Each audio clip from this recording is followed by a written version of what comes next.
There used to be people here, a lot of people. Year after year, they came through the gates, punched the clock, went to work. And they worked hard. They took pride in their skills and the quality of the products they built. And then suddenly, one day, it was all gone. For a long time, the books had been telling them that the company was getting deeper into trouble.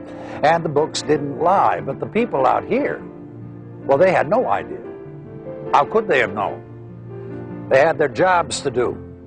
And it wasn't their job to know about financial statements. Or was it? There's a revolution going on in the way companies are being run. One that's breaking down the old walls between those who own and manage companies and their employees. It's based on a simple but profoundly radical idea. If employees can learn how a business operates and how it makes money, then they begin to think and act like business people themselves. And the results are astonishing. His name is Jack Stack, and he's the president and CEO of the Springfield Remanufacturing Corporation, or SRC. Back in 1982, when this story starts, SRC was the International Harvester Renew Center, a small division of the giant International Harvester Corporation.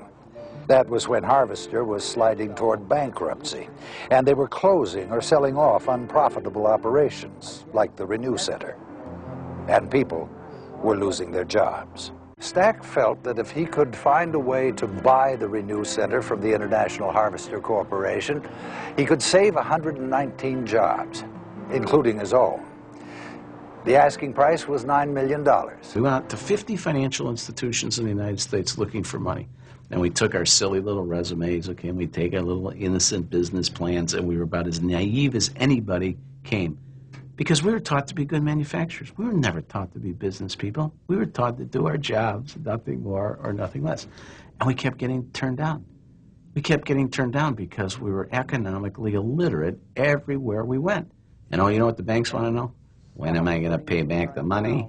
I mean, they weren't asking me customer service, okay? They didn't care about the customer, right? All they cared about was floor financial ratios. And I kept saying to myself, if this is the definition of job security, if this is where it's at, if this is what we were supposed to be doing all those 14 years we worked for this company, why didn't anybody tell us? I mean, if you are going to identify the health of a company in any given period of time by looking at the balance sheet, why can't anybody read the balance sheet? And we promised ourselves that we would teach everybody inside the organization to evaluate their own economic conditions inside of that company and then make the determination of whether they should have a child or whether they should get a credit card or whether they should get a mortgage. The idea he hit on was not being taught in any of the business schools. It was so simple. Maybe that's why no one had ever tried it. Why don't we just come out and tell everybody that the basic function of a business is to be able to generate cash? And that all these neat little tools out there is a better way of generating. That if we install statistical process control, or if we install total customer satisfaction, it's to get somewhere, right? It's to generate more funds in order to make decisions that's going to affect the economic opportunity of everybody inside of a company. Why is it we never got to that? What was going on at Springfield Remanufacturing didn't remain secret for very long. The media started paying attention, and there were articles in the Wall Street Journal and Inc. magazine, and stories on McNeil Lehrer and CBS Evening News. Then when the book, The Great Game of Business, was finally published in 1992, suddenly you had companies from all over the map asking if the principles of the game would work in their organizations. The answer was yes. Any kind of business can benefit from the game, and they have. Small companies, Fortune 500 companies, public and private companies, manufacturing and service sector companies, you name it. But anyone who is thinking of trying the game should be forewarned, because there is a lot more to the great game of business than just opening up your books.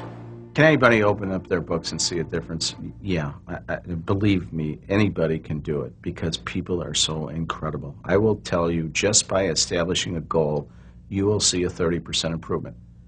You're keying people, you're making them aware of something. and they will improve. If you ask them to improve, they will. Will it be sustainable? That's a totally different question. Companies who play the great game of business have seen the benefits, because many of the benefits go to the bottom line.